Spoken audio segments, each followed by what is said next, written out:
Di tengah padang yang tandus dan sunyi, ketika ketakutan menyelimuti pasukan dan tiada satupun yang berani melangkah maju, muncullah seorang pemuda, bukan dari barisan prajurit, bukan dari kalangan bangsawan, tapi dari ladang, dari kesunyian doa dan keyakinan.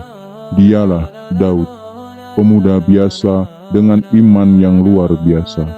Di hadapannya berdiri sang raksasa Jalut, simbol kezoliman dan kekuatan duniawi. Dan hari itu sejarah berubah, karena bukan kekuatan yang menang, tapi iman.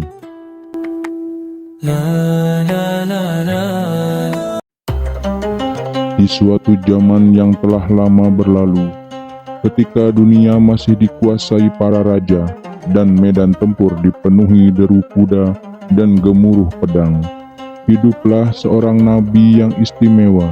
Ia bukan hanya pemimpin bijaksana, tapi juga panglima yang gagah berani.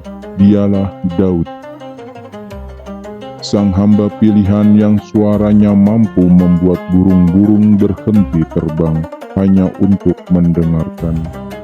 Namun bukan hanya suaranya yang menggetarkan bumi, tangannya pun bisa menundukkan besi.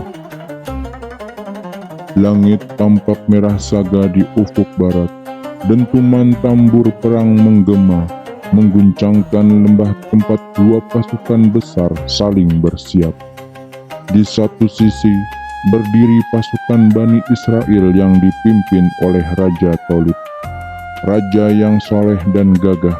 Tapi semua mata tertuju pada seorang raksasa bertubuh baja di seberang sana. Raja itu bernama Jalut, panglima bangsa yang kejam dan zolim. Ia tidak hanya besar, ia ditakuti. Bahkan kesatria-kesatria pilihan pun gemetar hanya mendengar namanya. Talut mengumumkan, "Siapa yang mampu mengalahkan Jalut, akan aku nikahkan dengan putriku, dan dia akan mendapat tempat terhormat dalam kerajaan."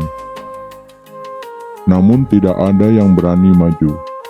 Tiba-tiba, dari barisan belakang muncullah seorang pemuda. Wajahnya tenang, tubuhnya tidak setinggi Jalut, tapi matanya bersinar dengan cahaya keberanian. Dialah Daud, seorang pengembala muda yang punya hati sekuat besi. "Aku akan melawannya," kata Daud. Semua orang terdiam. Sebelum maju ke medan laga, Daud memohon kepada Allah Subhanahu wa Ta'ala. Maka dengan izinnya, ia mengayunkan tangan ke besi, dan besi itu pun lunak di tangannya. Ia menempa sebuah kendaraan tempur raksasa, mirip kereta lapis baja yang belum pernah dilihat dunia.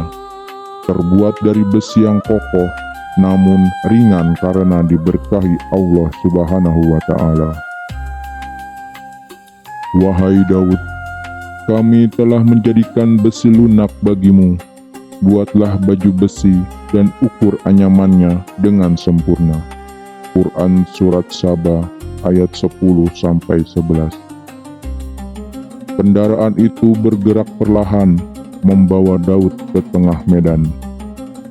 Di sisi-sisinya terukir nama Allah Subhanahu wa Ta'ala. Roda-rodanya menghentakkan tanah, membelah debu dan ketakutan. Pasukan Jalut tertawa sampai kendaraan itu mendekat dan melepaskan batu pertama dari pelontar di atasnya, menghantam benteng kecil musuh. Ledakan debu pun membumbung tinggi. Akhirnya, Daud turun dari kendaraan raksasa itu. Ia hanya membawa sebuah ketapel dan batu kecil, tapi penuh dengan keyakinan. Jalut maju dengan tombak besar seperti pohon palem. "Kau pikir kau bisa mengalahkanku dengan batu?" ejek Jalut. Daud mengangkat wajahnya dan berkata, "Aku tidak sendiri, aku bersama Allah Subhanahu wa Ta'ala." Lalu sebuah batu kecil melesat dari ketapel, dan dengan takdir ilahi, batu itu menembus dahi Jalut. Raja raksasa itu roboh. Suara gemuruh takbir mengguncang medan perang. Musuh kocar-kacir, dan kendaraan Daud menjadi simbol kemenangan iman dan kezoliman. Sorak-sorai para pendukung Daud merayakan kemenangan atas terbunuhnya Raja Jalut. Demikianlah kisah Daud dan kendaraan raksasanya, yang mengukir kemenangan pertama seorang nabi muda yang kelak menjadi raja bijak dan penakluk hati umatnya. Kesimpulan dari kisah ini adalah, kemenangan bukan karena kekuatan fisik, tetapi karena iman dan pertolongan Allah Subhanahu wa Ta'ala. Keberanian dan keyakinan dapat lahir dari hati yang bersih. Pertolongan Allah Subhanahu wa Ta'ala datang kepada yang sabar, berani, dan bertawakal. Jangan takut menghadapi musuh yang besar jika kamu punya keyakinan yang lebih besar kepada Allah Subhanahu wa Ta'ala. Jangan lupa subscribe, like, komen, dan share video ini untuk menambah wawasan dan mendukung channel ini agar bisa lebih berkembang. Assalamualaikum warahmatullahi wabarakatuh.